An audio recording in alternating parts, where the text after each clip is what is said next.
Welcome to the Brie Pod. I'm here with me, Brie. Today's episode is Unfiltered, and I'm sharing my story with you. When I first said that I was going to share my story, I was wicked nervous about it because it's such a vulnerable thing to do. But at the same time, I've asked so many people to come in, to share their story, to give their vulnerability, to be raw. How could I tell them to do that but not do it myself? And then I had moments where I was like, who's going to even want to hear what I have to say? Which is funny because I made a whole Brie Pod named after myself. So I'm very conflicting with my thoughts and emotions on this. But um, I think it's important that I share bits and pieces of myself. So I think from here on out, maybe once a month or once every other month, I will be sharing a piece of my story because there's a lot to share. But to start it all out, I think that I gave a pretty decent beginning. I think like a almost foreshadowing in Hell and Back of how I met Andrew.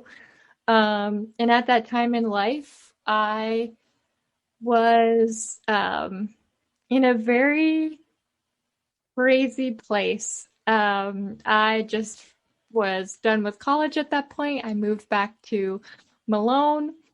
I was just trying to figure out where I wanted to go. I ended two relationships at that point, and I was getting to know Jeremy at that time. And it wasn't in a like in the first, I guess I should say, the first time that I was hanging out with Jeremy, there wasn't like, we weren't trying to get to know each other in a boyfriend girlfriend way. It was a friendship, but turned into now we're husband and wife. So clearly it was more than what we thought it was at the time, or what it would lead up to. But um, at that time, I was very lost and not in my, I wasn't the happiest that I had felt. My ex was stalking me, and I was just trying to just enjoy myself at a bar with my friends, have a good hangout. I don't really drink, but I still like to dance. I still like to hang out with people. So I was just trying to enjoy, this good time. And I turn around and my ex is like basically breathing onto my hair, and he's that close. And I'm like, what do I do? I was scared. Like my heart was racing because he did scare me back then. Um, we were together for 2 years, and they were definitely a roller coaster of 2 years. Um, Luckily, it did not get physical. At least it got to a point where it's very close to being physical. But the physical, I think the last straw of where he could have been physical is when it was like, okay, we're done. We have to end this now. Um, but the thing is, it was very mentally abusive. And what is hard about mental abuse is that you cannot prove that you're going through that. And you don't have like, you can't share the scars that are occurring, because it's something that's being verbally told to you, but it's not like you can take someone's words and show and be like, this is what they've said to me, and this is what hurts me. And I just want to say with that, though, I'm not saying that mental or physical is more on, a scale of better than the other or anything, or I'm just saying that mental abuse is hard to prove. And with this, um, when you are on that side of it, you think that you're crazy. And honestly, your partner in a mental abusive relationship, your partner makes you think that you're crazy. And when you're told that so many times, you start to believe it. Um, but at the time that we were at the bar, I had gotten out of this relationship. Now, there's a rocky way on how that happened, which I'll dive into, but it's it was definitely yeah. Let's just get into it. So, um, when I met my ex, I have to say that I was no angel. I can't say I'm not gonna put everything on him and say it's only him because it wasn't. Um, he brought out a part of me that I am embarrassed of. I do not ever want to see that person again in myself because he brought out a nasty person. Um, he would say things that would just push me over the edge, and I would throw whatever object was close to me and hit the wall that was close to him. I never hit him with the objects, but that doesn't make it any more right, you know? But what led to this is that when we first started our relationship, it really wasn't on the best start anyway. You know, like he had a girlfriend at the time. I didn't start dating until I was like 19 years old, so I'm in college at this point. And or yeah, no, 19. Sorry. And I ended up still pursuing him because I guess I just thought, oh, this is a challenge. I should go take this challenge. Which, ladies, no, that's not appropriate to anybody.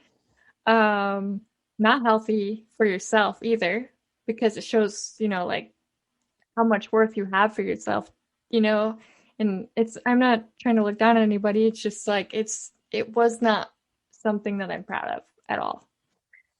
But, you know, that should have been a red flag, right? Like, hey, he's willing to be with you when he has a girlfriend, uh, and you think he's like this cool guy. No, probably not. But anyway, I ended up telling him that I couldn't pursue him unless we were going to be together. It's either we're together or they're together, not both. So he ended up ending things with his girlfriend and choosing me. And back then, I thought that was the best thing in the world because, you know, I'm so amazing he chose me. But when I look back at it, even during the time, I had conflicting feelings where I was just like, why do I think that that's okay? Why did I think that that was something to feel? But I did. And then I remember feeling very guilty about it. Now, at the time, I did not have a boyfriend, but it didn't matter if I had one or not. It's the fact that I will hurt somebody else, you know, in the process. Even if I wasn't with someone, I still wasn't, I was accompanying him and he was hurting someone else. So I ended up messaging his ex girlfriend and apologizing and saying, I'm so sorry that I did that to you. You know, it's out of my character because honestly, it was out of my character. I had never dated anybody at this point. I didn't kiss anybody at this point. I didn't know much about relationships or love or anything. And for my first relationship, I was really starting off real great, you know. And she was super kind about it, which I expected worse than that. And honestly, I felt that I deserved worse than that because what I did was wrong, or I felt was wrong. And she was nice about it and just said, you know, like, basically, you know, I saved her from, you know, him. So I guess good on me there. But I didn't know at the time that he wasn't the nicest to her either. I learned that later. And I'm not talking about physical abuse. It was a lot of emotional abuse. And as time went on, the emotional abuse would get worse. But of course, in the beginning, you're in a honeymoon stage. So everything's perfect, everything's amazing, everything's good. But then you start to learn about that person. And um, my ex and I decided to move in together. And since we were moving in together, we were about like 15 minutes from college. So at the time we were both still going there. We both worked at the same place, but in different departments. And so we didn't really need too much transportation. Like one car was enough for both. and we would just drive each other to work and to school. And at the time, I had a part-time job. I had my full-time college courses, and I was also in I don't know why I can't think of the word right now. An internship, yeah. So I was in an internship. So I had a lot of stuff going on at that time, and then also dating my ex. Um, and so living together is probably what showed the true colors of both of our personalities together.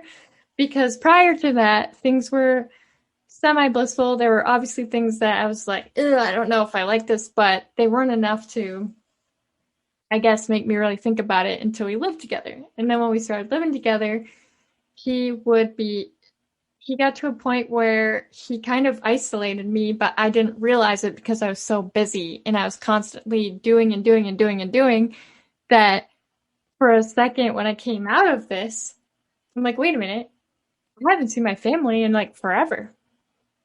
So I talked to him about it. I said, we see your family like every weekend, and sometimes it was like most school nights, work nights. But I'd really like to see my own family. And he would kind of turn it around and be like, what do you mean? We've seen your family more than we've seen mine, which was clearly not true because my family technically lived like 45 minutes to an hour away from school, and his family was a bit closer, like about 20 to 30 minutes.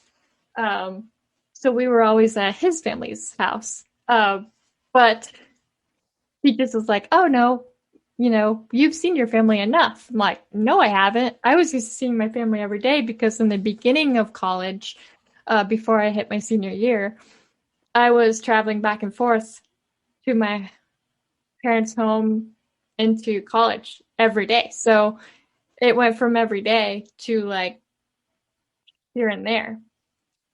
And as time went on, he started to lie and make up things. Like one time, I remember he came back home from work and something happened with the car. I don't know if like somebody hit it or if like he hit something, but he came back home and he blamed me for hitting his car. Now, at that time of the day, I had not used his car yet. So there was no way I hit anything. But he spent most of that night basically saying that I was the one that hit this car and that I needed to pay for it. And I was like, I felt kind of like I was losing my mind because I'm starting to think, well, maybe I did do something, even though I did not drive that car that day.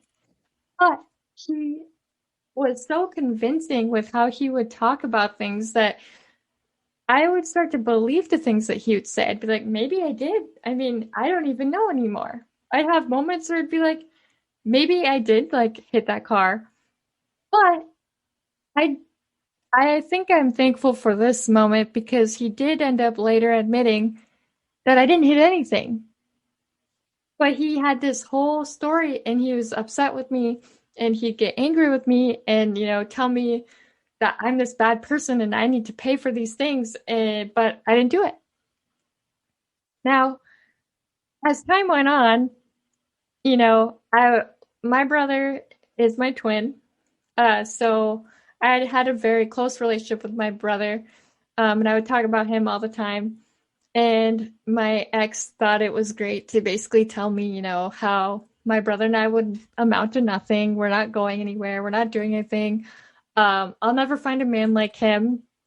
And, I was with him for 2 years. So as time went on, like I said, you start to believe things that people say about you. Like, oh, you're not good enough. You're not special. You're not these things. And so I'm trying to do school. I'm trying to do this relationship. I'm trying to do this internship.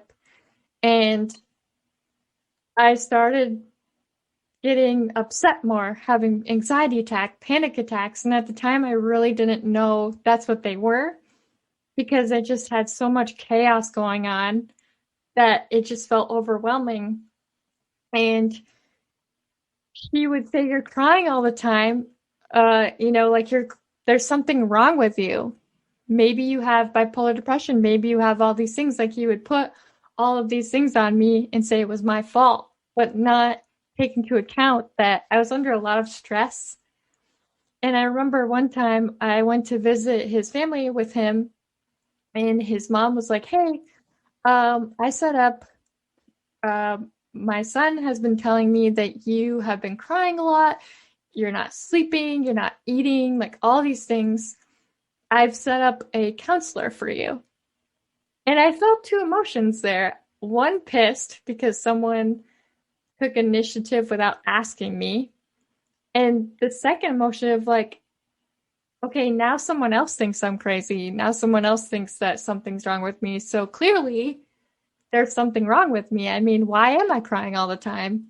And honestly, he was my first relationship, so it's not like I had anything that I could base it on or could look at it and be like, this is appropriate, this is not appropriate. And I didn't want to admit it to my parents because I knew they'd be like wanting to get involved and say, get out, get out. And they would have been right. But at that time, I don't know. I put up limiting beliefs on myself that made me stay. And I stayed too long. Um, and I remember as I wouldn't tell my friends, like I had a couple of best friends in college and a couple of best friends at home that would ask me, "How are you doing? How's everything going?" And I would lie and just be like, "Yeah, everything's great. Everything's fine." But then I'd go home and I'd be in like a huge fight on why I didn't do the dishes. And he would scream at me and basically say, that I'm lazy, I'm useless, I'm not going anywhere. And I'd be frustrated and I'd be like, I'm not lazy, I'm trying to work, I'm trying to do all these things. And it would bring out this anger in me. And like I said, I'm not proud of any of the actions that I took. I was not nice back.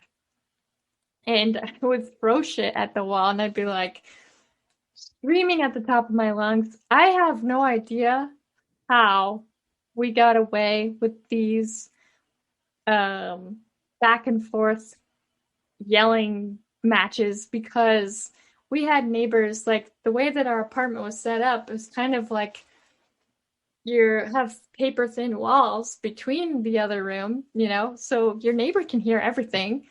But 2 in the morning, we're freaking out, and somehow the cops are not being called, which I'm thankful for in one aspect. But in the other aspect, I almost wonder, which we really shouldn't have, like the shoulda, coulda, wouldas, but it almost makes you wonder, would have that have helped? And maybe not. Maybe it wouldn't have helped. Um, but I remember that I would go back to school the next day. I'd go to work and I'd pretend like nothing happened, and I wouldn't tell anybody. Um, and I found that because of this, from the upset, the chaos, the constant fighting, that I stopped kind of eating. And I don't want to say full blown, I stopped eating meals. It's just that I kind of lessened my portions of eating food because I was stressed and I just didn't think about food as much as I should have. So it did start to show that I was getting skinnier. Um, and it started to become apparent that something was wrong. But I still didn't, I guess accept that anything was wrong with it. And there was times that I would just like cry myself to sleep, cry myself in the shower. It was, it was not the, it wasn't the greatest time. But like I said, I wasn't the best person either. It was not nice. Um, and I started to believe these things. And I remember what really gave me the feeling that I needed to leave was back when my friend and I were actually going to go to do Zumba together. And luckily, out of all the friendships and all the isolation that had occurred during the course of our relationship, I was not isolated from this one friend. And had I been isolated from this one friend, I have no idea what would have played out. But by having this friend, she at least was able to get me, like, I'd have happy, because I can't say that college was fully horrible and this relationship took up everything, because what was nice is that from those times away from him and those times with my friend, I had time to be myself and I didn't have to worry about whatever it was he was pissed off about that day. But I remember that it started to build up. I mean, after a while, when you are constantly told these nasty things, you start to believe them, it starts to build up, and eventually you explode in some manner, or you know, unleash it. And I remember I was supposed to be doing Zumba with my friend, but someone, which I'm not going to mention because it's out of respect to them, but someone called me and all she said was, "How are you doing?" And she's the only person at that time that I was telling the truth to. Um, and I said, I just started bawling. I'm like, I don't, I don't know. I I feel lost.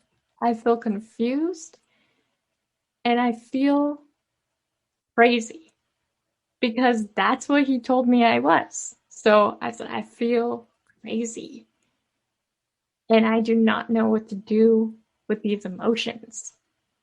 Like, and she said, Brie, I love you no matter what you choose to do, but I need you to know that you you have to leave this relationship.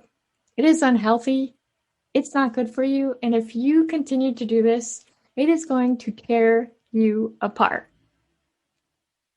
And for once, like in all of the months that all this stuff was going down, for once it felt like someone, even though she wasn't with me, like took me and said, "This is not in your head. You are not crazy." And I have kept that inside me, like, I guess those words in my mind, because I actually ended up using them later for a friend that was in a situation like mine, but unfortunately with more physical abuse in it. And the first thing I wanted her to know is that when you are in an abusive relationship, mentally, physically, emotionally, however it is, the first thing that they like to do is say you're crazy. But let me tell you something. You are not. You may not like the things about you in the way that you're reacting to things, but you know what I mean? Like that feeling, that emotion didn't come from out of the blue. It's not like you woke up and was like, I'm gonna be a mean person to everybody. It was built up and it kept building and building and building and building and building and you know? And I just really think that's important for you to know, because that is something I hear with a lot of people in relationships of this type. And your feelings are valid. What you are feeling is true. Um, but as I move forward with this, I didn't leave him though. I decided to stay, but I knew I had to leave. I just didn't know how to do it. And of course, I felt like I needed to be nice about it because I didn't want to end in like a huge war. I just wanted it to end on like, hey, together we do not mix, but we could still be acquaintances. Maybe not friends, but acquaintances. We don't mix. Let's just end it at that. I tried multiple times to break up with him. The first time I said that I want to have, I didn't even have the like strength to say, hey, I want to break up with you. I was just like, hey, maybe we should, like, with the way this is going, maybe we should just go on a break. And he was like, no, no, no, no. we're not having a break. You're not breaking up with me. And as time would go on, he would be like, you'll never find anybody like me. And of course I have a sassy, mouthy side, and I was like, yeah, I don't think I want to find someone like you. Um, but at the same time, I still stayed. I still, I don't know why either. I try to go back and try to rationalize it, but I don't know. I don't know. I just stayed. And I remember that in December, we went home to go to my family's Christmas Eve party. And I was excited because, like I have been saying, I didn't realize this in the midst of it, but I was being isolated from family. I was being isolated from friends. Um, and I was finally at a place where I get to see my family. Like, I hadn't seen them in a while, and I was like, this is exciting. His family has Christmas, my family has Christmas Eve. I'm excited to see them. Well, he comes up with another lie, basically saying that his family's going to be having a Christmas Eve party and that we have to hurry at mine because we need to get back for his. And I called his family and I'm like, hey, because prior when we were making plans, they told me that they just had Christmas and it would be fine. And we'd have Christmas. I could go to Christmas Eve. So I ended up calling his family. They ended up confirming that what I heard was true. And so I said to him, I'm like, listen, I talked to your family. They said that Christmas Day is fine for their thing. I really want to stay later at mine because I really want to talk to my family. We went to my grandma's like we normally would do, but then after the fact, my parents asked me if I could wrap gifts for my brother and, let the dog out before we left. Well, because I find out that his family's not having anything on Christmas Day, I asked him, I'm like, hey, let's just stay here a little bit. I'd love to have like a little hangout, kind of like old times with my family, maybe watch a movie, and then we'll go home and get ready for tomorrow and go to your family's thing. I had never seen, I knew that he had his angry moments, but I didn't see it up to this extent. And he lost it. He's like, absolutely not. Used a lot of vulgar terms that I will not use, but basically said, get in the truck, we're leaving. My family has something to do. We're going. Get in the truck now. And I was like, no. I had so much fun at my grandma's. I want to be with my puppy. I want to see my family. I want to stay. And he said, if you do not get in that truck right now, I will break up with you and we are done. And at that point, we had an apartment together. We were sharing a car, which it was his, but we were sharing the car and we worked at the same place. So to me, I'm like, well, we can't break up. We have all these things together. We have the phone together, which are dumb to me when I say it now and think it out loud. Not the greatest reasons of staying. But I was like, well, that can't happen. But I still said, no. Be free. Go on. I'm going to stay here. I'm going to see my family. So he said, fine. He leaves. He's like, we're done. Drives down the road. And, so then I start crying. I'm by myself still because my family's over at my grandma's still. But the dog's with me and I'm like bawling and I'm crying to Finny. And I'm like, Finny, how could he do this? Like, I don't understand. And I'm shocked because I had never seen this like anger be so built up and I couldn't understand. I was trying to rationalize someone that was irrational, which is hysterical when you think about it because you can't rationalize someone that's irrational. But in the moment, you're like trying to rationalize that situation. Like, why is he upset? Maybe, maybe he wanted to see his family, all these things. And so he comes back and he's pissed. And he comes out of the truck.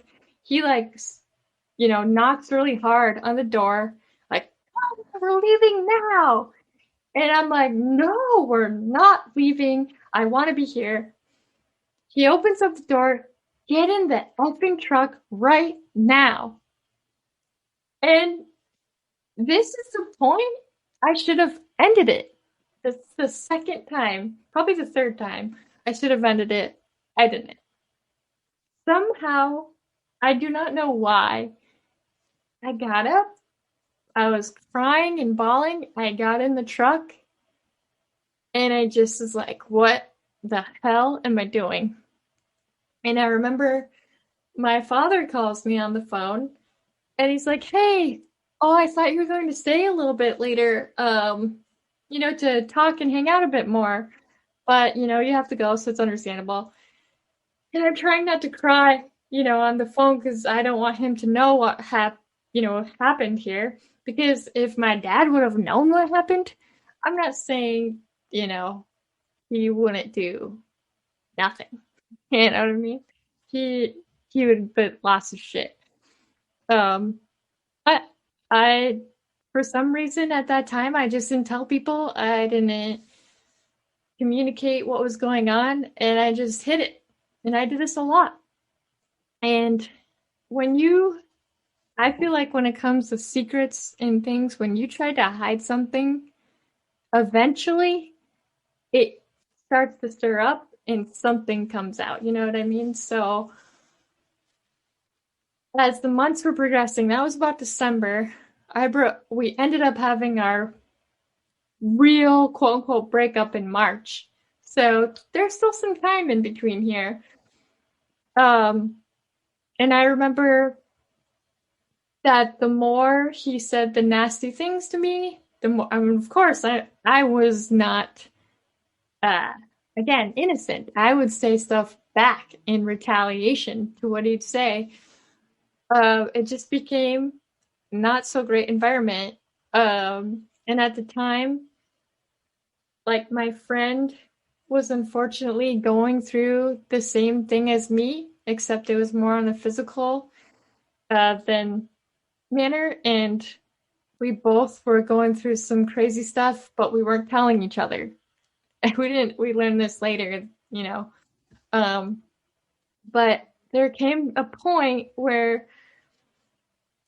I was so fed up with the situation. I had a moment where I told my uncle in a private message on Facebook that I wish, and not like in a cheating manner, but prior to my relationship with my ex, I said, I wish I would have started a relationship with the other guy because this other guy would have never treated me the way that this person did. Um, so this message comes into play because one of the days he comes to pick me up from school, he's just going off again about I'm trash, I'm all these nasty things, I don't do anything, I'm lazy, which I was far from all of those things. When I look back now, I was doing a lot of stuff, but in the moment, you're like, I guess so, yeah, all right. And he like pushed me so far to the edge at that point. I was like, you know what? We're done. We're gonna be friends, whatever, because we had to live together. We're gonna be friends. That's that. But this relationship is done. I'm done with you. We'll figure out the car, the phone, the apartment. But for now, we're gonna be roommates, basically. And I remember him. Now, at the time, I had a braid in my hair that I pulled around my hair and I like clipped it with one bobby pin. So it's not like it was full blown in there where hair could be pulled out, but it was enough to be kind of creepy on how he approached the situation. But he came around the car, he pulled my braid out of my hair, and he said, "That's what friends do." And I was just in an utter shock. And I know that that's not like a huge physical attack, but it was just, what am I doing? Like, why am I in this relationship? Like, I am seeing all these red flags and I'm staying. Why? Why? I don't understand. And I spent a lot of the time, because it's like 15 minutes to 30, depending on traffic, to get to school. I spent a lot of the time crying all the way back to college because I'm like, what am I doing? Well, later that night, it's my turn to work at the place that we worked at. He was in a different department than me, so we had to swap the vehicle again. I wasn't talking to him. That was a very silent ride to work. After I picked him up, then he dropped me off kind of deal. Well, he's a very smart guy, and I'm not saying that he wasn't smart, but um, back in college, there was a password that everybody in the school had, and I met my ex at college. So it started off with the 2 digits of your birthday, the 3 digits of, or not the 3 digits, but the 3 letters of the month, and then the last 4 digits of your social. Well, I was still upset and mad about the whole situation that occurred earlier that day. So I forgot that I left my wallet in the car. Like, as I went out to go to work, I accidentally left the wallet in the car. Well, he had my email address and he knew my birthday. All he needed was the 4 digits on my social security card, which at the time I had in my wallet. He luckily, by the grace of luck, I guess, has my wallet, gets my 4 social numbers, and then finds this message. Now, mind you, I'm working, so I don't even know that he found it. I didn't even know he was on my Facebook, but he started, of course, going through my messages. Luckily, though, the only message that he really found that was disrespectful was the one that I sent my uncle. Otherwise, like, it's not like I told many people about my situation. I wasn't proud of it, and it wasn't something I really wanted to talk about. But he picks me up from work, and I remember he came in and he had this like pissed off look, and it was the look that I saw in December. And I was like, what in the world happened? Like, all I did was go to work. Now he's pissed, and I don't know why. And so he's giving me the stare down, and I'm just like, what is wrong with you? What is wrong? And he starts calling me every name in the book. I'm a whore. I'm all these nasty things. I cheated on him, which I did not do.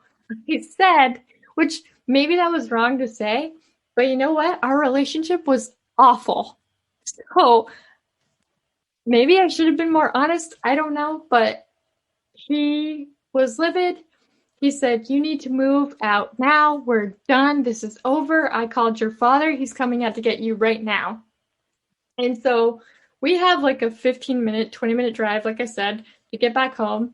I'm nervous because I've this energy that he has, this anger that's coming at me is scary as hell.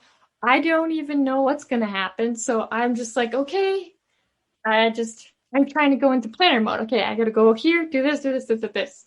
Well, I'm noticing, because I know my dad very well, I know my mom very well, and if he actually called my family members would have called me. Number one, instantly would have called me. Number two, my dad would have been there. Like, after work, he would have been there, not the ex. So I knew full well he was lying. So I quickly called my dad, because at this point, I don't know what kind of situation this is going to be turned into. And honestly, at home, there were people that had been in hostage situations from their significant others. So I didn't know if that was the situation I was in. So I instantly called up my dad. I told him where I was, which both my family, my mom and dad, taught me in life is, to tell like where you're at, your surroundings, what vehicle you're in, where are you headed, like all these things. I give him the down low, and obviously I'm yelling and like, this guy here, more profanity, of course, is, he went through my stuff. He stole my social security card. I mean, now mind you, he gave it back, but he used it to like go into my personal property and look for whatever he was looking for. And so I was livid and I knew that he never called my dad. So from the point, like there's this little stretch of a drive that I do not remember what happened because the situation was so chaotic, it just was a blur. The next part that I do remember is that I'm calling my friend who lives down the road, and I'm like, girl, you gotta get here right now. Shit is hitting the fan. It's a midnight move out. We gotta go, but bawling during this time. My dad's on his way, and we gotta get this stuff going now. Then I realized, oh shoot, I just left my wallet again in the car. So I'm like, I don't even want to deal with him right now. I don't want to go out and have to get my wallet again. So I run to go get it, but he beats me to it and throws the wallet in the house. And then, basically it's like, get the hell out and leaves because he doesn't want to see my daddy. My dad's 6'8". Did not want to deal with him, which understandable. So my friend shows up, and I swear I do not know how factual this is because, like I said, this part is chaos.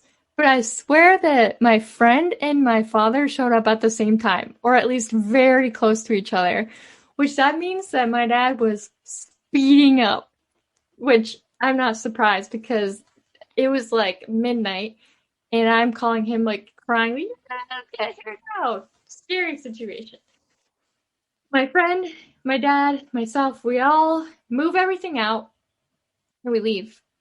Now, we did have to pick up some stuff the next day, but we'll have to move past that because there's nothing exciting there. But anyway, so fast forward to I still have to go to school, I still have to go to work, and I still have an internship.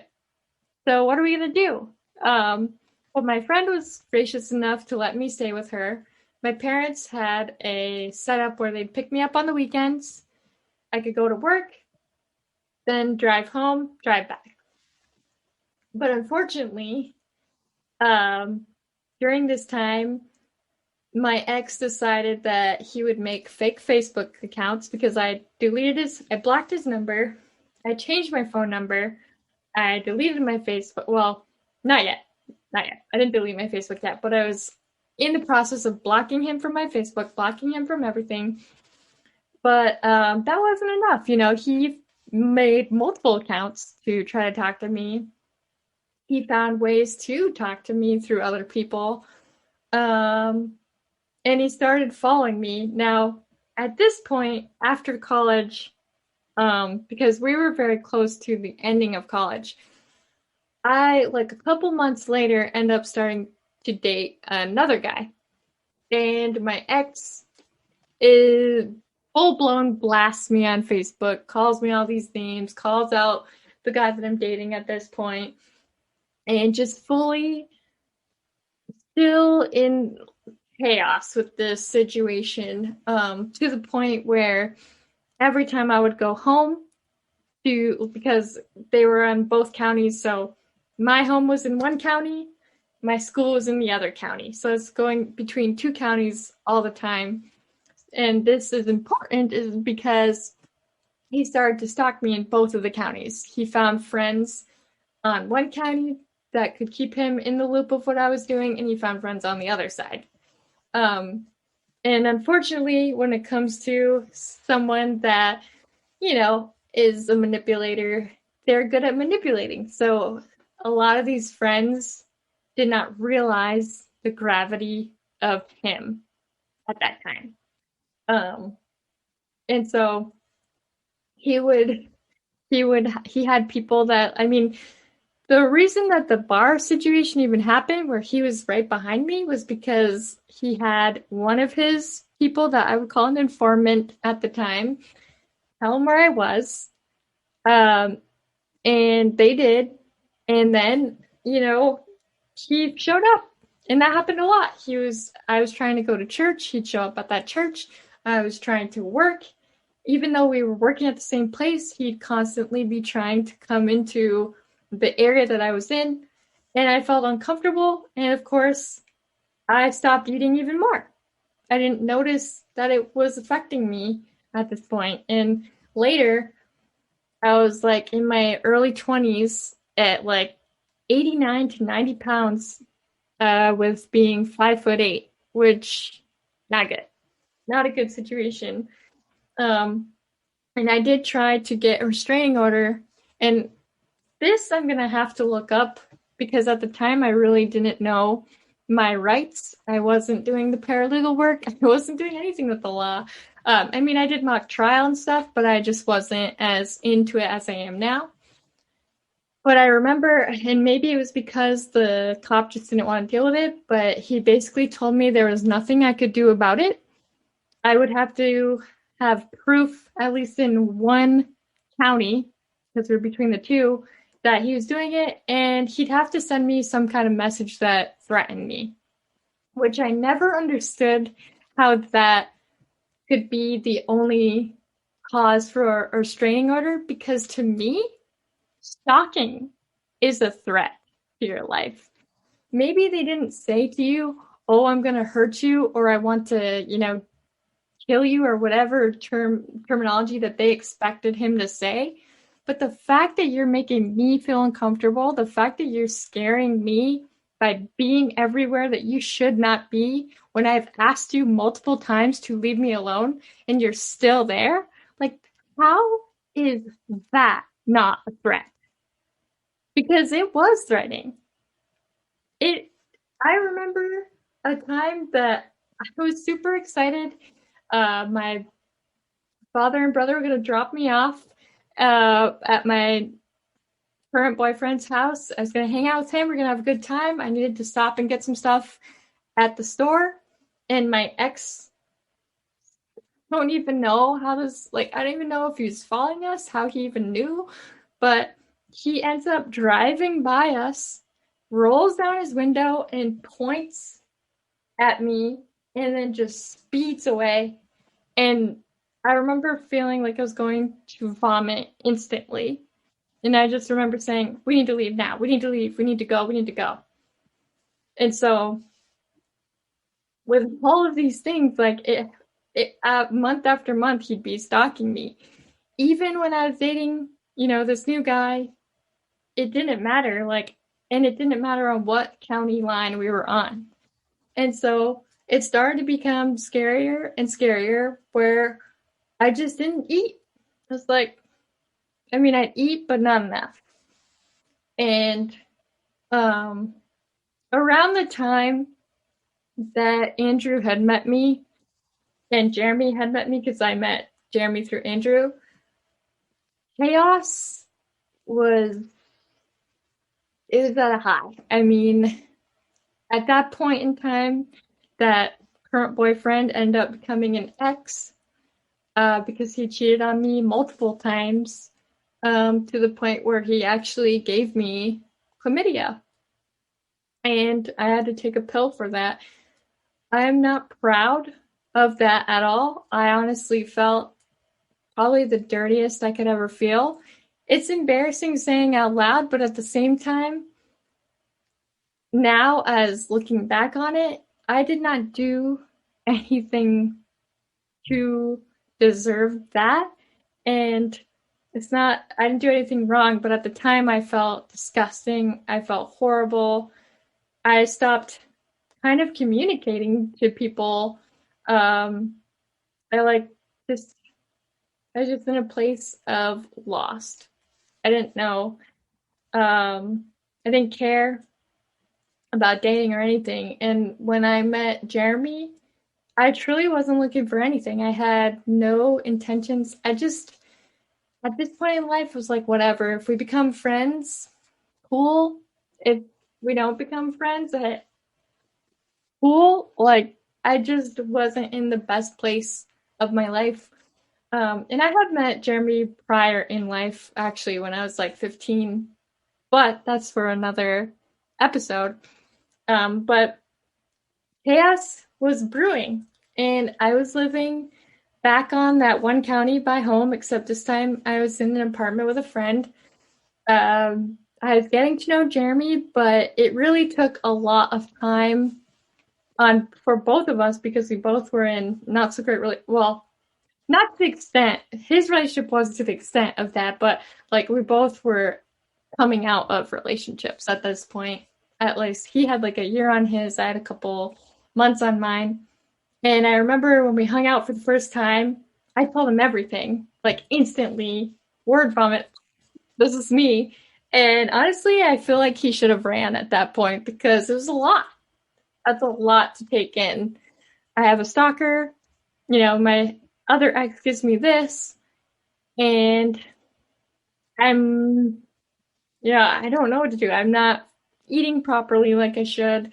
I'm not in the best place. But what I love about Jeremy is that he's always let me be myself. And I always give the analogy that he doesn't walk behind me. He doesn't walk ahead of me. He has always walked with me, next to me in support. And I absolutely love that about him. But what he didn't know is that more chaos is going to occur because while all this is happening, I finally got off this horse pill that you have to take to get rid of, that thing. Um, Unfortunately, I ended up catching my father cheating on my mom with my friend. And that was a blow. I mean, yeah, that was a blow. And I don't know.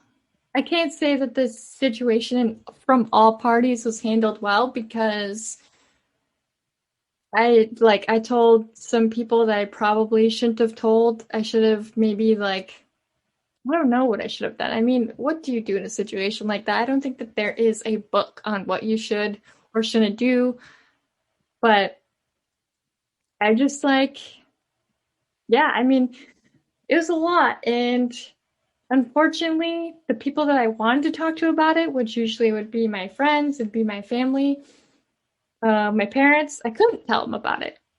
Um, and when it came to my friends, there were two friends in particular that, besides Jeremy, that were in my life that knew about this, that were helping me through it. And I really want to say to you guys, you know who you are. I appreciate that. I really needed you at that time. Even when I am not great at, sharing with other people. But now look at me, I'm on the podcast, I guess. But I really appreciate all of you, including Jeremy, for being there for me during that time because it was chaotic. Now, mind you, years have gone by, so my relationship with my father has been a lot better from that point. But at that time, yeah, it was conflicting, like when you have a relationship with people and they that friend was very close friend of mine. Her family was very close with me. Obviously my father's my dad. Like the hardest part is feeling love but hatred towards the actions that occurred for both. It's not like I was saying for one or the other. It sucked from both of them. It sucked. And I just remember that, like, I didn't know what to do with the information, and I didn't feel like it was my place to tell my mom at the time. I don't think it's really any place at the time, but I just didn't know what to do with it. And so it ate at me, and I basically told that friend as time went on that, I love you, but at the same time, I hate you. I hate the actions. I hate that you did this to me. And I said the same to my dad. It's not like it was one got the other. They both equally got this feeling. But at the same time, I had to tell my friend, basically like, hey, we can't be in each other's lives. Because part of me, the empathetic side of me, wants to love you and wants to see you get better and wants to find a way for you to figure out whatever that hurt was that led you to do something like that. Get it get that help that you need. But the other part of me is like, I hope you freaking fall and crash on the feet and feel the pain that I felt.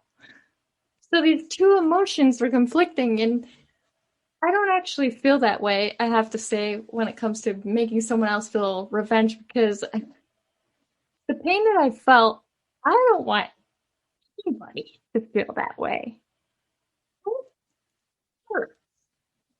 It's a lot of emotion at once that you don't know what to do with. So, but at the same time, it's like, I can't be friends with this person, you know? Obviously it's different with my dad because he's my dad. And we had a lot of conversations about it. I mean, don't get me wrong, like we had a lot of conversations, a lot of family conversations. And we've had like our relationship is definitely in a way better place than it was then. But at that time, I was just like, go, like, get out of my face. I don't want to see any of you. Um, but like I said, it's different times. With the friend though, I had to like it had to be done. Like there's nothing that I could do about that friendship. Unfortunately, it created a I don't want to say like her family created a wedge. There was this like wedge that was built on its own. Not that anybody tried to. It's just hard when it's like I said, it's conflicting feelings. You love them, but you hate the actions. But anyway, uh, time. I read this quote the other day that says healing isn't linear, and that's so true because like this was probably I want to say 8 years ago, about 8 years ago that this all happened with all the chaos with the stalking and everything. And in the midst of that, I haven't even brought up the fact that I've had endometriosis during this time too. You know what I mean? So a lot of stuff was like going down at the same time, which I think that's why I can't just do this in one episode. It's going to have to be a couple. But with this episode in particular of being unfiltered, um, yeah, I read this quote the other day of healing isn't linear, and it's true. There were times that I felt like things were all right and okay, I'm getting to a place where I'm feeling better. And then there are times that I was like, oh, I don't feel good. I don't like this. Yeah, I just, I wanted to run away. And what I love about Jeremy is that during all of this, he did not like be like, okay, bye. He stayed with me and he let because he actually lived 3 hours away but would visit all the time. He let his apartment 3 hours away be my solitude. And I'm so grateful for that because I needed that. Because what I wanted to do was run. Um and don't get me wrong, there are plenty of family members and friends that I know would have been there for me in a heartbeat. But at that time, I don't know why I just didn't like to share or tell anybody anything. And the only reason why I'm sharing on this platform is because I want to help other people that feel alone, that are hurting, that struggle with anxiety, all of the above, because we need a community. We need help. We need love and support. And that's why the Brie Pod happened. And what's beautiful about the Brie Pod is that now, even though things on all ends, like with like my ex stopped stalking me, my other ex, we just kind of like called a truce there. My father and I worked things out to where it can be we can communicate and kind of get to back to the relationship. But and then having to let go of the friend all of these things, and then creating the Brie Pod because all of this is created off of a pregnancy test that was negative. That's what all this came from, the emotions of that. Um, I've learned by other people sharing their stories that I needed to bring back fitness into my life because I was neglecting my body physically. And then I needed to bring, one of my friends was telling me about a counselor. And, I don't know why, but I was trying to get help for my friend at the time when we were still friends. And I was trying to get help for myself too, and for my dad. And I went to like the church. I went to certain family members. I went to all these things, but nothing really, like things helped as time progressed, but I didn't realize how much like stuff I really needed to, I guess, talk about. So now that I've been seeing my therapist, I've realized that a lot of these things the tools that she's been sharing have been so important for my growth, especially important with like dealing with the stuff that's current, which is currently it's the endo and the infertility, and like feeling these emotions and getting and learning about them and why they are there and where they came from. And I'm very grateful for Priscilla for giving me that contact from my counselor, because without that, I wouldn't be, I guess, finding different parts of me that needed some help. And the whole thing about the Brie Pod is it is okay to not be okay. And when it comes to mental health and anxiety, it is an everyday battle. It's not like it goes away. It's an everyday thing. And I want to stress that because I read a lot of quotes everywhere, and I try to share, quotes to give awareness and stuff.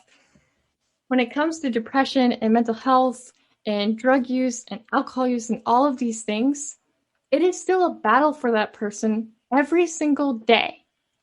For people that are into drugs and alcohol, and I don't mean that in a disrespectful manner.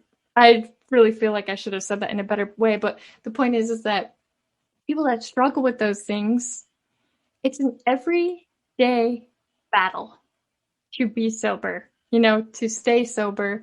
It's an everyday struggle for people with mental health to stay here with us.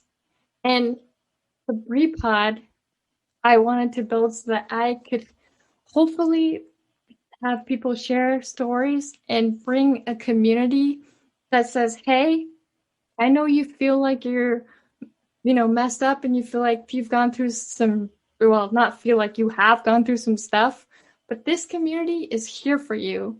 We have your back. We love you. We care for you. We want you to stay with us. We want you to know that you are supported fully. And so, sorry to go on this tangent, but it's it's so crazy how it was built to help other people, and so many people have reached out from the stories that have been shared, not just with the raw stuff, but even with businesses that we were talking about, health, relationships, all the things that the Brie Pod's about. It's just been an outpour of love and support, and it's helped me, try to better myself. I mean, there are things that are in my past that need to be resolved. I mean, there's a lot of upset from the stalking and, getting cheated on, like all these things that I'm working on. And I thought that I could just handle it by myself. And I think it's very strong and important for people to know that it's okay to ask for help. It's okay. I know that it's taboo for us to say stuff like that, but if if you're struggling and you need help, please reach out. Please get the help that you need. It does not make you a bad person. It doesn't make you less than or any of the things that our society says because we can't talk about it, you know? Um, and so this is only a part of my story. But I share this with you with full vulnerability because I want you to know that you are not alone. You are loved, you are cherished, and I am proud of you. So, with that being said, because I don't want to make this extended too far, um, with that being said, until next time on the Brie Pod.